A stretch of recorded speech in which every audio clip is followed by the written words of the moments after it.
Where do we find Andrew Scott in this, and how does the whole Unisol program, how's it changed? Well, the film is quite different. You know, it's a little more like a horror action thriller, I'd say, more than the previous film. They were more like action movies, you know.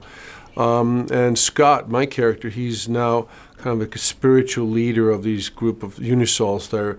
They've broken away from the government and they're on their own, trying to sort of take over the world, I guess. Yeah. Has Jean-Claude Van Damme mellowed a bit? He's always had a reputation of being very, out there. You've known him for a long time, so I don't know how he was on this. I didn't work with him on this picture. I'm in the same movie, but we never had any scenes together, so I didn't see him on the set here. But on Expendables 2, he was in good form. He was still, Jean-Claude. Did a good job, and he's unpredictable and kind of, interesting to watch both off and on camera. There's a lot of sort of rumours swirling around the Expendables at the minute, the third one. Yeah. Is there anyone that you'd love to see in it? I think they've been talking about Jackie Chan and Wesley Snipes. Is there an action star you'd love to bring into the fold? Are there any left? Let me think. Well, there's Jackie Chan, who I like. He's a nice guy and obviously a huge star in Asia especially. And Wesley's a great actor, good fighter, I heard a rumor before about Clint Eastwood, but then I suppose Clint said, no, I don't want to do it, but then I heard it again. So, I really look up to him as a bit of a role model because he's done very well as a director, as an actor, and, kind of underestimated for a long time of his career. Yeah, he'd be cool. Do you enjoy playing Gunnar? He's kind of a guy who can be completely insane or sane. He flicks between both, so what do you hope to do with him in the next one? I don't know. I don't know what to do with him. I think the first time, in the first one, I liked the character because he did have a lot of, conflicts and a lot of weaknesses, flaws. They're always good to have that in the character. It's easy to play, more fun to play.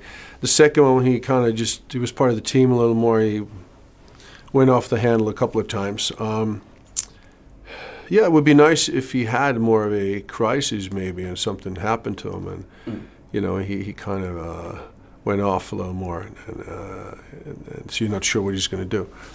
I think that suits me and it kind of, it's sort of Gunnar's role in the whole team really. So that would be cool. Yeah. You've had obviously amazing action career. Is there one role that people talk to you most about? Imagine Rocky's one that's quite iconic as well and people must quote that to you and stuff. Yeah, once you hit the screen the first time and people see you and they don't know who you are, and you play a larger-than-life character, whether it be it, Ivan Drago or Rocky or Conan or whatever, then people seem to, identify you with that character. So I think, for me, it is Rocky IV that people say a lot. Universal Soldier sometimes, now the Expendables.